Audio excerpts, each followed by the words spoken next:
UPSC aspirants మీరు ఎప్పుడెప్పుడు ఎదుర్కొంటామని చూస్తున్నటువంటి సివిల్స్ యొక్క ప్రిలిమ్స్ ఎగ్జామినేషన్ May 25th జరుగుతుంది. మీలాగనే మేము కూడా ఉత్సాహంతో మా విద్యార్థులు ఎలా సెలెక్ట్ అవుతారో చూస్తున్నాం. అయితే ఈ సందర్భంలో చాలామంది విద్యార్థులు స్ట్రెస్కి గురవుతుంటారు. అందువల్ల కొన్ని చిన్న టిప్స్ చెప్తున్నాను. నెంబర్ 1, మొట్టమొదటి మీరు ఏం చేయాలంటే కొత్త టాపిక్స్ జోలికి పోబాకండి.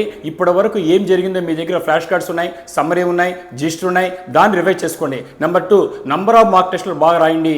ఎక్కువ మార్క్ టెస్టులు రాయడం వల్ల మీకు ఇంకొంచెం కాన్సన్ట్రేషన్ పెరిగి వస్తుంది. Third 1, PYQs previous years question పేపర్స్ని చూడండి, రివైజ్ చేసుకోండి. ఫోర్త్ 1, మీరు ఏం చేస్తారంటే ఇక్కడ జనరల్గా నెగ్లెక్ట్ చేస్తుంటారు. ఆ నెగ్లెక్ట్ చేసే విషయం ఏంటంటే సీసాట్ లేకపోతే క్వాలిఫై కాకపోతే మిగతా పేపర్స్ రాసిన వేస్ట్ కాబట్టి సీసాట్ కూడా డూ ఇంపార్టెన్స్ ఇచ్చి ఇంపార్టెంట్ టాపిక్స్ మాత్రమే చూడండి.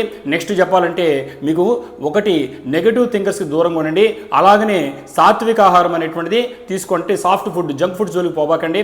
అలాగనే స్లీప్ కూడా అవసరం. మీకు కనీసం డైలీ 6 to 7 hours తీసుకొని పాజిటివ్ యాటిట్యూడ్తో నేను సక్సెస్ అవుతాను అనే పేరుతో మీరు ఎప్పుడైతే మిమ్మల్ని మీరు మోటివేట్ చేసుకుంటారో ఖచ్చితంగా ఇప్పటి వరకు కష్టపడ్డారు, ఇంకేం కష్టపడక్కర్లేదు, మీ విజయం సమీపంలో ఉంది. I wish you all the success.